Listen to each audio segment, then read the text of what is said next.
डॅशमध्ये अस्तित्वात आली. का बरं असा प्रश्न घेतलाय? कारण विधान परिषदेच्या निवडणुका विधान परिषद अलीकडच्या काळामध्ये ना खूप चर्चेमध्ये होत्या.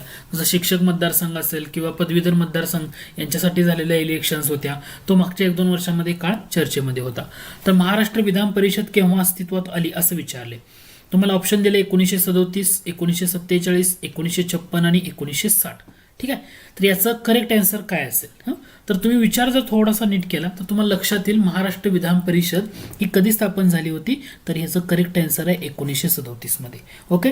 मुंबई प्रांत असताना या महाराष्ट्र विधान परिषदेची स्थापना झाली होती आणि या महाराष्ट्र विधान परिषदेचं पहिली बैठक पुण्यामध्ये झाली होती. पहिली बैठक कधी झाली होती?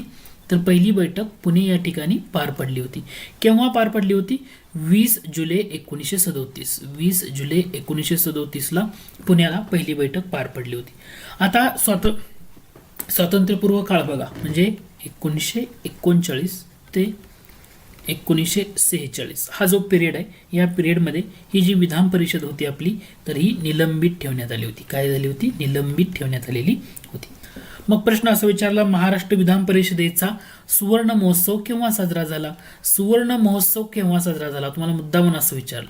सुवर्ण महोत्सव म्हणजे 50 वर्ष. 50 वर्ष कधी कंप्लीट झाले? 1987. म्हणजे 1987 ला सुवर्ण महोत्सव साजरा करण्यात आलेला होता. करेक्ट लक्षात राहू द्या. महाराष्ट्र विधान योग्य आहे ते ओळखा. आणि या ॲपचे जे लिंक आहे ते तुम्हाला ते डिस्क्रिप्शन बॉक्समध्ये पाहायला मिळेल. डिस्क्रिप्शन बॉक्समध्ये मी लिंक अवेलेबल करून देतो. ठीक आहे.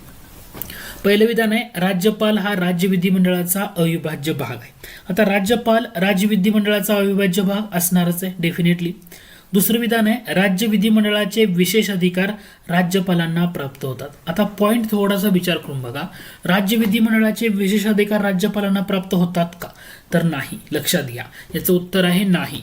राज्य विधिमंडळाचे विशेष अधिकार राज्यपालांना प्राप्त होत नाहीत. आता कसं आहे, राज्यपाल बघा, राज्यपालांना कार्यकालाची, आता मी तुम्हाला असं म्हटलं, राज्यपालांना कार्यकालाची सुरक्षा प्रदान करण्यात आली आहे का? राज्यपालांना कार्यकालाची सुरक्षा प्रदान करण्यात आली आहे का? तुमचं उत्तर काय असणार आहे? नाही.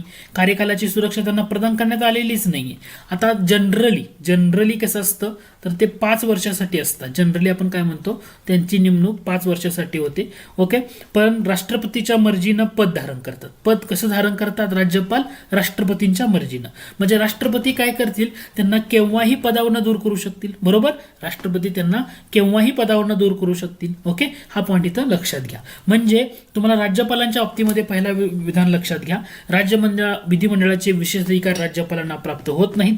राज्यपालांना कार्यकालाची सुरक्षा प्रदान करण्यात आली नाही. 5 वर्षासाठी जनरली ते असतात, परंतु राष्ट्रपतींच्या मर्जीनं पद धारण करतात. आणि राष्ट्रपतींच्या मर्जीनं जर पद धारण करतील तर राष्ट्रपती त्यांना केव्हाही पदावरनं दूर करू शकतात. हे इथं या राज्यपालाच्या बाबतीमध्ये लक्षात घ्या. राज्यपालांना कार्यकाळाची सुरक्षा प्रदान करण्यात आली नाही. डेफिनेटली बरोबर आहे. याचा अर्थ 1 आणि 3 बरोबर आहे. दुसरं विधान चुकीचं असल्यामुळं पर्याय क्रमांक 2 हे तुमचं करेक्ट आन्सर आहे. लक्ष देतोय का मुद्दा? या थोडंसं लक्ष द्या. ठीक आहे. पुढच्या प्रश्नाकडे जाऊया. पुढचा प्रश्न असा आहे आपला, खालील विधानामधून अयोग्य पर्याय निवडा. खालील विधानामधून अयोग्य पर्याय. राज्य विधानसभेला विधान परिषद निर्माण करणं किंवा नष्ट करणं याबाबतचा ठराव साध्या बहुमतानं पास करून संसदेकडे पाठवावा लागतो. समजा एखाद्या राज्यामध्ये विधान परिषद निर्माण करायची आहे किंवा विधान परिषद नष्ट करायची आहे असा ठराव. आता आंध्र प्रदेश विधान परिषदेचा मुद्दा चर्चेत आहे किंवा इतर राज्यांचा पण चर्चेत आहे. ठीक आहे. एखाद्या राज्यामध्ये जर विधान परिषद निर्माण करायची असेल तर पहिली प्रोसेस काय, तर ती राज्याची जी विधानसभा आहे ना, तर त्या विधानसभेनं ठराव करावा लागतो. ओके. म्हणजे समजा आपण फॉर एक्झाम्पल कन्सिडर करूया उत्तर प्रदेश घ्या. ठीक आहे. उत्तर प्रदेश. आता उत्तर प्रदेशमध्ये विधान परिषद नाही असं गृहीत धरा. ठीक आहे. मग उत्तर प्रदेशमध्ये विधान परिषद निर्माण करायची, बरोबर. मग उत्तर प्रदेश काय करेल, तर उत्तर प्रदेशची विधानसभा असं गृहीत धरेल की आपल्याला अशा प्रकारचा विधान परिषद निर्माण करायचे आहे, तर ते विधानसभा एक ठराव मांडेल. पण तो ठराव विधानसभेनं मांडल्यानंतर तो कसा पास करावा लागतो, तर तो ठराव साध्या बहुमतानं नाही.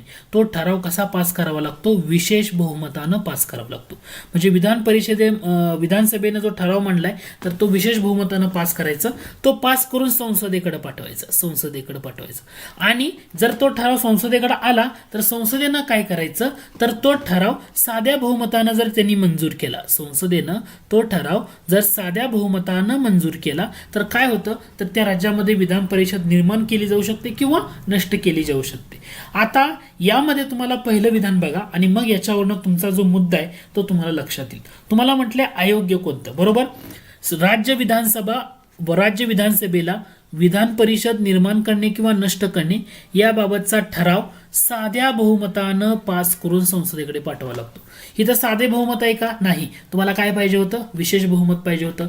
याचा अर्थ या ठिकाणी तुम्हाला जे म्हटलंय साध्या बहुमतानं, तर इथं तुमचं विधान पाहिजे होतं विशेष बहुमतानं. काय पाहिजे होतं, विशेष बहुमतानं. म्हणजे राज्य विधानसभेला विधान परिषद निर्माण करणे किंवा नष्ट करणे याबाबतचा ठराव विशेष बहुमतानं पास करून संसदेकडे काय करावा लागतो, पाठवावा लागतो. ठीक आहे. संसदेनं विशेष बहुमतानं हा ठराव संमत केल्यास, समजा संसदेनं विशेष बहुमतानं ठराव संमत केल्यास विधान परिषद निर्माण किंवा नष्ट होऊ शकते. संसदेनं कसा करावा लागतो, साध्या बहुमतानं, विशेष बहुमत नाही. याचा अर्थ हे सुद्धा विधान इथं चुकीचं आहे. इथं विशेषच्या ऐवजी काय पाहिजे होतं, साधे बहुमत असं पाहिजे होतं. मग तुमचं काय ठरलं असतं, दोन्ही विधानं तुमची या ठिकाणी बरोबर ठरली असती. याच्यामुळे पहिलं आणि दुसरं चुकीचं आहे. राज्य विधानसभेचा जो निर्णय आहे संसदेवर बंधनकारक असतो का, नाही. ओके, हे बरोबर आहे. म्हणजे आता समजा विधानसभेनं म्हटलं की आम्हाला विधान परिषद नष्ट करायचे किंवा निर्माण करायचे आणि हा ठराव पाठवला संसदेकडे बंधनकारक नाहीये. संसदेला वाटलं याच्यावर आम्हाला काहीच कृती करायची नाही, संसद काहीच करणार नाही, म्हणजे त्याला मंजुरीच देणार नाही, तसंच पडू देणार. तर या ठिकाणी ह्या विधानसभेने जर पाठवला ठराव तर संसदेवर बंधनकारक नसतो. याच्यामुळं इथं पहिलं आणि दुसरं विधान चुकीचं आहे हे तुमच्या लक्षात येईल आणि तिसरं विधान तुमचं बरोबर आहे. म्हणून पर्याय क्रमांक 2 फक्त 1 आणि 2 हेच तुमचं काय असणार आहे, या ठिकाणी करेक्ट असणार आहे. क्लिअर होतोय पॉइंट. ठीक आहे, पुढच्या प्रश्नाकडे जाऊया. पुढचा प्रश्न आहे, खालीलपैकी कोणत्या तरतुदी राज्यघटनेच्या अनुच्छेद 167 मध्ये येतात. तुम्हाला पहिल्यांदा कळायला हवं की 167 किंवा तुम्ही इकडे बघा कलम 78 आणि कलम 167. कलम 78 सांगतं पंतप्रधानांचं कर्तव्य, आपले जे पंतप्रधान असतात त्यांचं कर्तव्य काय हे स्पष्ट करतं. आणि कलम 167 काय स्पष्ट करतं तर आपले जे चीफ मिनिस्टर असतात, मुख्यमंत्री, त्यांचं कर्तव्य स्पष्ट करतं. मग आता तुम्हाला या असं जेव्हा प्रश्न विचारला जातो की खालीलपैकी कोणत्या तरतुदी भारतीय राज्यघटनेच्या या कलमामध्ये आहेत, ठीक आहे. जेव्हा 167 म्हटलं ना, कर्तव्य कुठं आहे बघा, कर्तव्य कुठं आहे, मुख्यमंत्र्यांचं कर्तव्य असेल, म्हणजे हे दोन डेफिनेटली. जर तुम्ही इलिमिनेशन मेथड वापरली, तुम्ही बाकी काहीच बघितलं नाही, वाचलं सुद्धा नाही, फक्त इलिमिनेशन मेथड वापरली, या दोन ठिकाणी म्हणजे हा ऑप्शन गेला, हा ऑप्शन गेला, याचा अर्थ 1, 2 किंवा नुसतं 2 म्हणजे 3 सुद्धा गेला. ठीक आहे. आता पहिलं विधान बघा, मुख्यमंत्री राज्यपालाकडून नियुक्त केला जाईल आणि इतर मंत्री राज्यपालाकडून मुख्यमंत्र्याच्या सल्ल्यानुसार नियुक्त केले, डेफिनेटली येणार नाही. याचा अर्थ मुख्यमंत्र्यांचं कर्तव्य एवढाच घटक बघायचा 167 विचारलं तर. म्हणजे राज्याच्या प्रशासनासंबंधी जर मंत्री परिषदेचे जे सर्व निर्णय राज्यपालाला कळवणं मुख्यमंत्र्यांचं कर्तव्य असेल. पॉइंट काय आहे, कलम 78 म्हटलं की पंतप्रधान कर्तव्य, 167 म्हटलं की चीफ मिनिस्टरचं कर्तव्य. हा पॉइंट इथं लक्षात घ्या. क्लिअर आहे. ठीक आहे, पुढच्या प्रश्नाकडे जाऊया. पुढचा प्रश्न आहे, मंत्र्यांनी राज्यपालाला दिलेल्या सल्ल्याची चौकशी कोणत्याही न्यायालयात करता येत नाही असं कोणत्या राज्यघटनेच्या कलमामध्ये सांगितलं. ठीक आहे. तर हे सिंपलचा प्रश्न आहे. हा प्रश्न ना बऱ्याच वेळा वेगवेगळ्या परीक्षेमध्ये ना रिपीट होतो. तर 163 मध्ये सांगितलंय की मंत्र्यांनी राज्यपालाला दिलेल्या सल्ल्याची चौकशी कोणत्याही न्यायालयात करता येत नाही. पुढचा प्रश्न आहे, तुम्हाला पुढे खाली काही राज्य दिलीत आणि म्हटले राज्य विधानसभेच्या ज्या सदस्य आहेत त्या सदस्यांचा उतरता क्रम लावा. म्हणजे विधानसभेच्या सदस्यामध्ये विधानसभेचे सर्वाधिक सदस्य कुठं पाहायला मिळतील. आता सगळीकडे उत्तर प्रदेश आहे, डेफिनेटली यूपी आहे, कारण यूपी मधली संख्या आहे 403. ओके, यूपी मधली 403 आहे. सध्या चर्चेतला असा प्रश्न का विचारला जाईल, कारण एक तर पश्चिम बंगालच्या इलेक्शन झाल्या रिसेंटली, बिहारच्या झाल्या, महाराष्ट्राच्या 2019 मध्ये तो चर्चेतला मुद्दा होता आणि येणाऱ्या काळामध्ये उत्तर प्रदेशचे आहेत, म्हणजे एका वर्षामध्ये. ठीक आहे. त्याच्यामुळं विधानसभेच्या सदस्य संख्या माहीत असू द्या. आता उत्तर प्रदेशमध्ये सर्वाधिक सदस्य संख्या 403, पण त्याच्यानंतर चर्चेतला घटक होता तो म्हणजे आपलं वेस्ट बंगाल किंवा पश्चिम बंगाल, कारण पश्चिम बंगालमधली सदस्य संख्या किती आहे, 294. लक्षात राहू द्या. महाराष्ट्र ॲज युज्युअल तुम्हाला माहीत असेल 288 आणि बिहार 243. त्याच्यामुळे तुम्हाला या ठिकाणी जर बघितलं हे 4 राज्य महत्वाचे आहेत, म्हणून त्याच्यावरच आपला प्रश्न आहे. आता तुम्ही याचं लॉजिकली बघा, यूपी 1 नंबर कुठं आहे, इथं आहे, इथं सगळीकडे आहे, ठीक आहे. 2 नंबरला पश्चिम बंगाल कुठं आहे, 2 नंबरला पश्चिम बंगाल इथं, 2 नंबरला पश्चिम बंगाल या ठिकाणी, 3 नंबरला महाराष्ट्र येतोय का, येतोय, 4 नंबरला बिहार येतोय. याचा अर्थ पर्याय क्रमांक 3 तुमचं करेक्ट आहे. उतरता क्रम विचारलंय ना, म्हणजे सर्वाधिक जास्त परत कमी कमी कमी असं तुम्ही पाहू शकता, ठीक आहे. पुढचा प्रश्न आहे, पूर्वी भारताचा भाग नसलेले, म्हणजे पूर्वी भारताचा भागच नव्हतं परंतु नव्यानं भारतीय राज्य क्षेत्राचा भूभाग बनवू इच्छिणारे एखादे क्षेत्र, म्हणजे भारतीय राज्य क्षेत्राचा एखादा भूभाग बनवायचा आहे असे एखादे क्षेत्र भारतीय राज्यघटनेचा भाग बनवण्यासाठी पुढील कोणत्या कलमातील तरतुदींचा आधार घ्यावा लागेल. आता इथं 2 घटक आहेत, तुम्हाला कलम 2 आणि कलम 3 स्पष्ट करणारा हा प्रश्न आहे. पूर्वी भारताचा भाग नव्हतं परंतु आता भारताचा काय करायचं आहे, नवीन भाग बनवू इच्छिणारं क्षेत्र आहे. तर असं जेव्हा असेल तर ते कशामध्ये दिले गेले, कलम 2 मध्ये. परंतु पूर्वी भारताचा भाग आहे म्हणजे अगोदरच अस्तित्वात असलेलं, इथं नसलेल्याच्या ठिकाणी जर असलेलं असं असेल, ओके, असलेलं, आणि जे पूर्वी भारताचा भाग आहे आणि त्यातलाच एखादा घटक जर नवीन राज्य बनवायसाठी प्रयत्न करू इच्छित असेल तर ते कलम 3 मध्ये येईल, कलम 3 मध्ये येईल आधार घेताना. म्हणजे पॉईंट क्लिअर होतोय का, पूर्वी भारताचा भाग नाही परंतु नव्यानं भारतीय राज्यक्षेत्राचा भाग इच्छू शकणारे एखादं क्षेत्र जर राज्यक्षेत्राचा भाग बनवण्यासाठी कोणत्या कलमाचा आधार घ्यावा लागेल, 2 ला. कलम 3 ला काय म्हणतो, अस्तित्वात असलेल्या राज्यापासून किंवा केंद्रशासित प्रदेशापासून दुसरा एखादा भाग तयार त्याच्यासाठी असलेला भाग आहे, ओके, म्हणून कलम 3 त्या ठिकाणी येणार. आता इथं काय असणार आहे तुमचं, कलम 2. पुढचा प्रश्न आहे, भारत बांगलादेश भूसीमा करारावरील तोडगा भारतीय घटनेच्या पुढील कोणत्या कलमाचा परिणाम आहे असे म्हणता येईल. म्हणजे भारत बांगलादेश भूसीमा करार कलम 368, ओके, घटना दुरुस्ती, ठीक आहे. पुढचा प्रश्न आहे, घटना समितीमधील कामकाज नियमन समितीचे अध्यक्ष कोण होते. घटना समितीमधील कामकाज नियमन समितीचे अध्यक्ष, कामकाज नियमन समिती के मुन्शी नव्हते, सितारामय्या, जवाहरलाल नेहरू. लक्षात ठेवा, कामकाज नियमन समिती म्हणजे डॉक्टर राजेंद्र प्रसाद होते. किंवा राष्ट्रध्वजावरची तथार्थ समिती, या समितीचे अध्यक्ष सुद्धा डॉक्टर राजेंद्र प्रसादच होते, ठीक आहे. पुढील प्रश्न आहे आपला, खालीलपैकी घटना समितीमधील कोणत्या समितीचे अध्यक्ष सरदार वल्लभभाई पटेल नव्हते. सरदार वल्लभभाई पटेल, आता 2 गोष्टी, संघाचे नेहरू, कसं लक्षात ठेवायचं, संघाचे नेहरू, आणि दुसरा घटक लक्षात घ्यायचा, प्रांताचे पटेल. संघाचे नेहरू आणि प्रांताचे पटेल असे 2 घटक तुम्ही इथं लक्षात घेऊ शकता. म्हणजे प्रांतिक राज्यघटना समिती पटेल असणार आहेत, मूलभूत हक्क अल्पसंख्याक समिती जी मूळ होती त्याचे अध्यक्ष सुद्धा पटेलच होते असणार आहेत. संस्थाने वाटाघाटी समितीचे अध्यक्ष पटेल नव्हते, इथं अध्यक्ष म्हणजे हे चुकीचं आहे, या ठिकाणी पंडित जवाहरलाल नेहरू होते, पंडित जवाहरलाल नेहरू होते. संस्थाने वाटाघाटी समितीचे अध्यक्ष पंडित जवाहरलाल नेहरू होते, इथं तुम्हाला क्लिअर व्हायला पाहिजे, ठीक आहे. पुढचा प्रश्न आहे, खालीलपैकी केव्हा डॉक्टर राजेंद्र प्रसाद भारताचे पहिले राष्ट्रपती म्हणून निवड झाली. राष्ट्रपती म्हणून 1950 मध्ये, आणि एकच ऑप्शन आहे 1950चा, कारण 47 नाहीये, हे पण नाहीये आणि हे पण नाहीये, करेक्ट आन्सर आहे. तुम्हाला लक्षात आहे का, 22 जानेवारी 1947 ला काय झालं, 22 जुलै 1947 ला काय झालं, भारतीय राष्ट्रध्वज जो स्वीकारला तो 1947 आहे, 22 जुलै 1947 राष्ट्रध्वज. आणि 22 जानेवारी 1947 ला काय झालं होतं, तर पंडित नेहरूंनी 13 डिसेंबर 1946 ला जो उद्दिष्टांचा ठराव होता तर तो घटना समितीमध्ये मांडलेला तो मंजूर झाला होता, ओके, तर मंजूर झाला 22 जानेवारी 1947.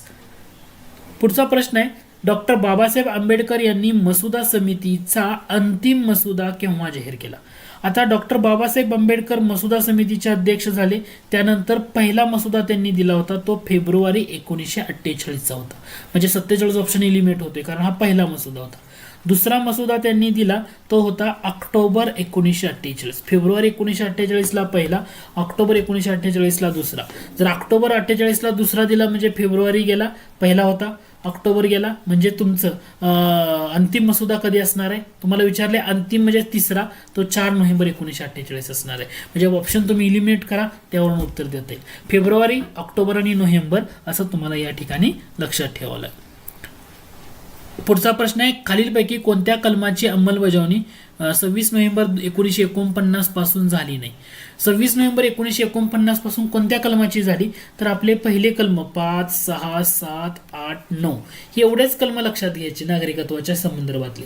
एवढ्याच नागरिकत्वाशी संबंधित असणाऱ्या एवढ्याच कलमाची अंमलबजावणी ही 26 नोव्हेंबर पासून झाली.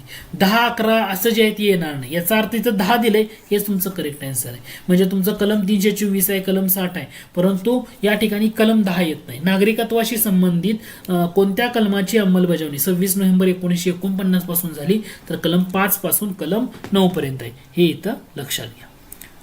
पुढचा प्रश्न आहे, घटना समितीमध्ये फक्त एका समुदायाचे प्रतिनिधित्व होते असं कोण म्हणालं? घटना समितीमध्ये फक्त एका समुदायाचे प्रतिनिधित्व होते. ग्रॅनविल ऑस्टिन दिले तुम्हाला, विस्काउंट सायमन, विस्टन चर्चिल यापैकी नाही. तर घटना समितीमध्ये फक्त एका समुदायाचे प्रतिनिधित्व होतं असं कोण म्हणालं? करेक्ट आन्सर आहे विन्स्टन चर्चिल. विन्स्टन चर्चिल असं म्हटलं होते. त्यांनी म्हटलंय की घटना समिती म्हणजे काँग्रेस आणि काँग्रेस म्हणजे भारत असं ग्रॅनविल ऑस्टिन यांचं मत आहे. आता पॉईंट मी एक एक सांगतो. मला इथं तुम्हाला थोड्याशा गोष्टी सांगायच्या. पहिला घटक ग्रॅनविल ऑस्टिन यांनी काय म्हटलं तर ग्रॅनविल ऑस्टिन यांनी असं म्हटलं की ही जी घटना समिती आहे, ही जी घटना समिती आहे, घटना समिती म्हणजे काय आहे? काँग्रेस. घटना समिती म्हणजे काय? काँग्रेस. आणि काँग्रेस म्हणजेच काय आहे? घटना समिती असं कोण म्हणालं? ग्रॅनविल ऑस्टिन असं म्हणाले. ग्रॅनविल ऑस्टिन घटना समिती म्हणजे काँग्रेस आणि काँग्रेस म्हणजेच घटना समिती असं कोण म्हणालं? काँग्रेस. आता विस्काउंट सायमन यांनी काय म्हटलं तर यांनी असं म्हटलं होतं घटना समिती म्हणजे काय आहे? हिंदूंची सभा आहे.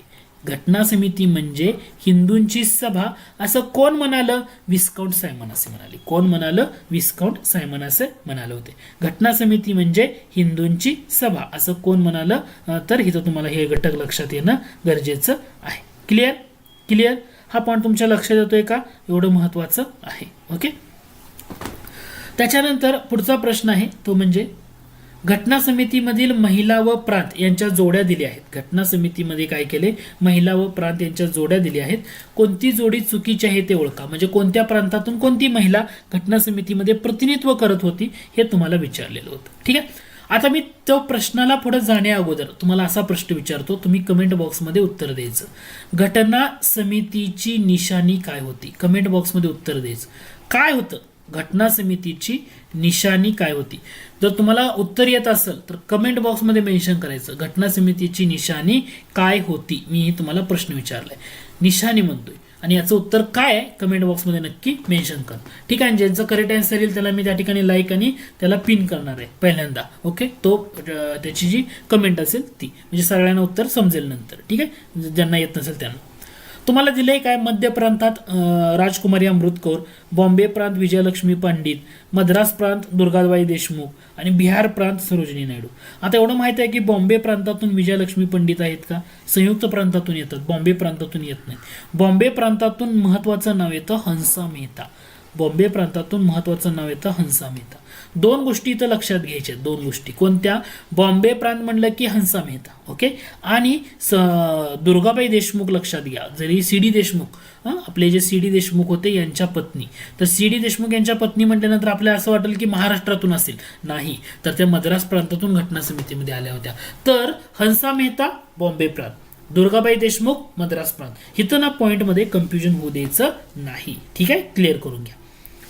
पुढचा प्रश्न आहे, भारतीय संघराज्य हे पूर्णपणे संघराज्य नाही, पूर्णपणे एकात्म राज्यही नाही, परंतु या दोन्हींचा संगम असलेले आहे असं वर्णन कोणी केलं? भारतीय संघराज्य हे पूर्णपणे संघराज्य पण नाही आणि पूर्णपणे एकात्म राज्य पण नाही, परंतु हे काय आहे? दोन्हींचा संगम असलेला आहे असं वर्णन कोणी केलं?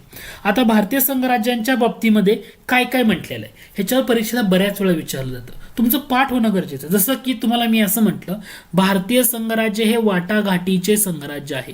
भारतीय संघराज्य हे वाटाघाटीचे संघराज्य. जेव्हा तुम्हाला असं म्हटलं जाईल भारतीय संघराज्य वाटाघाटीचं, उत्तर असेल मॉरिस जोन्स. उत्तर असेल मॉरिस जोन्स.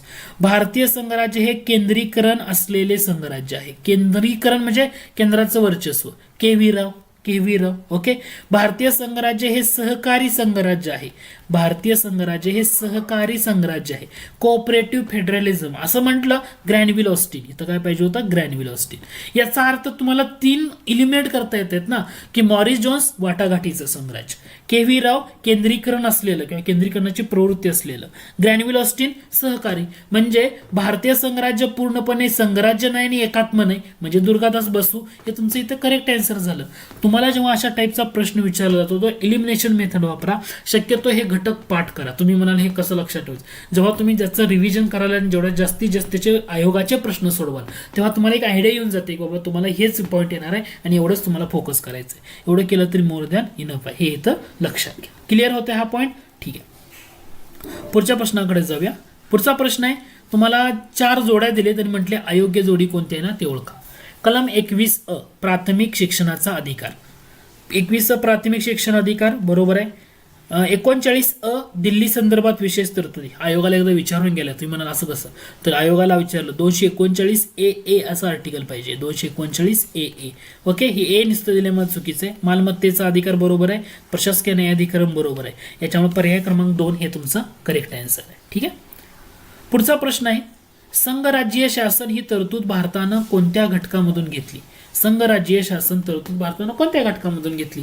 ब्रिटन राज्यघटना, 1935चा भारत सरकार कायदा, अमेरिका राज्यघटना का यापैकी नाही? संघराज्यीय शासन ही तरतूद भारतानं कुठून घेतली? संघराज्यीय शासन 1935चा भारत सरकार कायदा. समजा तुम्हाला असं विचारलं एकेरी नागरिकत्व, चर्चेतला मुद्दा आहे नागरिकत्वाचा, तर एकेरी नागरिकत्व ही तरतूद भारतानं कोणत्या देशामधून घेतली? एकेरी नागरिकत्व म्हटलं तर तुमचं काय असणार आहे? ब्रिटनची राज्यघटना. ओके, हे तुम्हाला कसं विचारलं जाईल ना त्या पद्धतीनं गरजेचं आहे. समजा मी तुम्हाला असं म्हटलं उपराष्ट्रपती हे पद भारतानं कोणत्या देशाकडे घेतलं? उपराष्ट्रपती. उपराष्ट्रपती म्हणजे अमेरिकेची राज्यघटना. ह्या रिलेटेड जे मुद्दे असतात ना त्याच्याकडे तुमचं लक्ष असू द्या.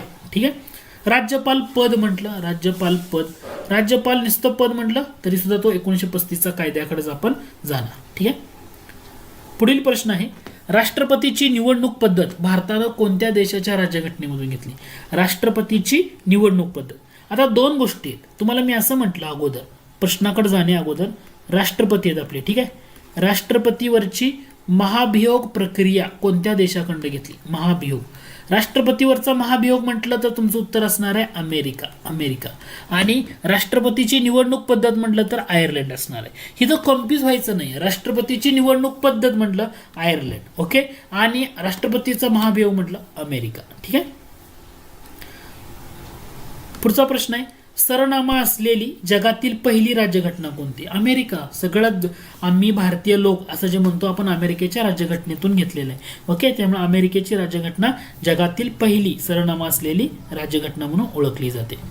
पुढचा प्रश्न आहे, खालील विधानामधून तुम्हाला योग्य विधान ओळखा म्हटले. 36वी घटना दुरुस्ती 1975 अन्वये हे सिक्कीम हे भारताचे 22वे राज्य नामांकनात आले. बरोबर आहे का? सिक्कीम भारताचं 22वे राज्य झालं 36व्या घटना दुरुस्तीनं. डेफिनेटली. 69वी घटना दुरुस्ती 1993 नुसार दिल्ली या केंद्रशासित प्रदेशाचे दिल्ली राष्ट्रीय राजधानी परिषद असं नामकरण करण्यात. आता दिल्लीच्या बाबतीमध्ये जे राष्ट्रीय भूप्रदेश म्हणतो राजधानी परिक्षेत्र आहे, तर असं म्हणजे सरकार म्हणजे काय तर नायब राज्यपाल. तो मुद्दा सध्या दिल्लीचा चर्चेतला आहे. तर तुम्हाला विचारलं जाईल, आयोगाचा एक फेवरेट प्रश्न असतो जेव्हा तुम्हाला घटना दुरुस्ती विचारलं जातं ना, आयोग कुठं कन्फ्यूज करतं त्याच्या इयरकडे बघायचं. म्हणजे 36वी घटना दुरुस्ती 1975 इयर लक्षात ठेवायचं. तसं 69वी घटना दुरुस्ती 1993 हे वर्ष आहे का? नाही, 1991 पाहिजे. आयोग नाही या घटकाकडे कन्फ्यूज करतं पॉलिटीमध्ये. तुम्हाला घटना दुरुस्ती माहित आहे, तोंडपाठ आहे. 69वी घटना दुरुस्ती म्हणजे दिल्ली या युनियन टेरिटरीचं दिल्ली राष्ट्रीय राजधानी परिषद असं नामकरण केलं. तोंडपाठ आहे. फक्त 69वी घटना दुरुस्तीचं इयर 1993 दिले म्हणजे चुकीचं आहे, 91 पाहिजे. या इयरवर आयोगानं आतापर्यंत बऱ्याच वेळा कन्फ्यूज केले. इथं तुम्ही थोडंसं लक्ष देऊ शकता. पॉइंट आहे, सिम्पल्स आहे, तुम्ही थोडंसं लक्षात घ्या. ठीक आहे, सिम्पल्स. आता त्यानंतर पुढचा प्रश्न आहे, कायद्यापुढे समानता ही संकल्पना नकारात्मक आहे. ओके, कायद्यापुढे समानता ही संकल्पना नकारात्मक आहे. तुम्हाला म्हटलं बरोबर आहे का? कायद्यापुढे समानता नकारात्मक आहे, कायद्याचे समान संरक्षण ही सकारात्मक म्हणून बघितली जाते. कायद्यापुढे समानता USA कडनं नाहीये. दोन गोष्टी लक्षात ठेवायच्या. कायद्यापुढे समानता म्हणजे तुमचं उत्तर एक असणार आहे, मी सांगतो. कायद्यापुढे समानता म्हटलं ही संकल्पना ब्रिटनकडनं घेतलेली आहे. कोणाकडून? ब्रिटन. आणि कायद्याचे समान संरक्षण म्हटलं तर ही कोणाकडून घेतले? अमेरिकेकडनं. म्हणजे इथं दोन्ही घटक चेंज झाले. इथं ब्रिटनकडून आणि अमेरिकाकडून चेंज झाल्यामुळे हे 2 आणि 4 हे चुकीचं आहे. फक्त 1 आणि 3 हे तुमचं काय असणार आहे? करेक्ट आन्सर या ठिकाणी असणार आहे. पुढचा प्रश्न संदिग्ध आहे, पुढे जाऊया. ठीक आहे. पुढचा प्रश्न होता, तुम्हाला खाली काही विधानं दिली त्यांनी म्हटले कोणतं विधान चुकीचं आहे ना ते ओळखा. देशांतर्गत संचार करण्याचे कलम 19(4) नुसार स्वातंत्र्य मिळालेले आणि देशाबाहेर संचार करण्याचे स्वातंत्र्य कलम 21 नुसार. ओके, चुकीचं कोणतंच नाहीये, दोन्हीही बरोबर आहे. ठीक आहे. पुढचा प्रश्न आहे, 2 विधानं दिलीत खाली आणि कोणतं विधान बरोबर आहे ते ओळखा. कलम 25 न व्यक्तिगत धार्मिक स्वातंत्र्याची हमी दिली आहे. कलम 26 ने सामूहिक धार्मिक स्वातंत्र्याची हमी दिली आहे. आता थोडंसं घटक लक्षात घ्या. आपल्या भारतीय राज्यघटनेतलं कलम 25 काय सांगतं? कलम 25 असं सांगतं, सद्विवेक बुद्धीनं वागण्याचं, धर्माचं पालन, आचरण आणि प्रसार करण्याचं स्वातंत्र्य. आता हा जो हक्क आहे हा कसा असणार आहे? व्यक्तिगतच आहे ना, की सद्बुद्धीनं वागायचंय तुम्हाला, म्हणजे व्यक्तिगत आहे. सद्बुद्धीनं तुम्हाला वागायचंय, धर्माचं पालन करायचंय किंवा प्रचार करायचा, हे तुमचं आहे व्यक्तिगत. तर तो व्यक्तिगत अधिकार आहे. मग हा असा अधिकार असेल तर हा अधिकार फक्त भारतीयांना असेल का? की कलम 25 नुसार आपण काय म्हणतो? सद्विवेक बुद्धीनं वागण्याचं, धर्माचं पालन आचरण करण्याचं स्वातंत्र्य. हा व्यक्तिगत अधिकार असेल तर हा भारतीय नागरिकांना तर असणारच आहे. ओके, भारतीय नागरिकांना डेफिनेटली असणार आहे. त्याचबरोबर हे परकीय नागरिक जे आहेत, परकीय लोक जे आहेत ना, या परकीय नागरिकांना सुद्धा हा अधिकार आहे की सद्विवेक बुद्धीनं वागण्याचा अधिकार भारतीय नागरिक तसंच परकीय नागरिक या दोघांना सुद्धा असणार. ओके, म्हणजे हा व्यक्तिगत अधिकार आहे, इथं लक्षात घ्या. म्हणजे पहिलं विधान बरोबर आहे. कलम 26 मध्ये काय म्हणतो? धार्मिक व्यवहार जे असतात, म्हणजे कलम 26 मध्ये काय सांगितले तर हे जे धार्मिक व्यवहार आहेत, या धार्मिक व्यवहारांचं व्यवस्थापन करण्याचं स्वातंत्र्य आहे. कलम 26 धार्मिक व्यवहारांचं व्यवस्थापन करण्याचं स्वातंत्र्य. म्हणजे व्यवस्थापन करणं हे सामूहिक, म्हणजे इथं हे पण तुमचं बरोबर आहे. याचा अर्थ दोन्ही विधानं बरोबर आहे. क्लिअर होते का पॉईंट? या पॉईंटला थोडंसं लक्ष द्या. पुढचा प्रश्न आहे, कलम 43A औद्योगिक व्यवस्थापनामध्ये कामगारांचा सहभाग हे कलम कोणत्या घटनादुरुस्तीनं भारतीय राज्यघटनेत समाविष्ट करण्यात आलं? आता इथं लक्षात घ्या, कलम 43A औद्योगिक व्यवस्थापनामध्ये कामगारांचा सहभाग म्हणजे 42वी घटनादुरुस्ती 1976. समजा मी तुम्हाला असं म्हटलं, कलम 43B कोणत्या घटनादुरुस्तीनं समाविष्ट केलं? की ते कलम होतं 43B सहकारी संस्थांना चालना देणं. मग तुमचं लक्ष सहकारी संस्था म्हटलं कारण घटक चर्चेतला आहे. ओके, म्हणजे तुमचं 97 घटनादुरुस्ती. येणाऱ्या काळामध्ये 97 घटनादुरुस्ती परीक्षेला विचारली जाण्याचे चान्सेस आहेत, कारण ते करंटमध्ये चर्चेत असलेला मुद्दा आहे. तर इथं फोकस करा. म्हणजे 43A 42व्या घटनादुरुस्तीनं, 43B 97व्या घटनादुरुस्तीनं. म्हणजे तुम्हाला कसाही प्रश्न विचारला तुम्हाला त्या ठिकाणी उत्तर देता आलं पाहिजे. दुसरा एक महत्त्वाचा अपडेट किंवा रिमाइंडर, ज्यांनी कोणी अजूनही आपलं ॲप डाउनलोड केलं नाही तर गुगल प्ले स्टोअरवर जाऊन MPSC tricks bye Ajay Kumar search करा, ते ॲप डाउनलोड करा. वेगवेगळे कोर्सेस आहेत खूप कमी प्राईजमध्ये. करंट अफेअरचा सध्या कोर्स आपला तिथं बऱ्याच विद्यार्थ्यांना आवडतोय, नक्की घ्या. खूप कमी किमतीमध्ये तुम्हाला ते अवेलेबल करून दिलेला आहे. डिस्क्रिप्शन बॉक्समध्ये मी त्याचं लिंक पण देतोय, तुम्ही नक्की जॉईन करा. तर आजच्या भागामध्ये आपण एवढंच पाहतोय. ओके, तर आज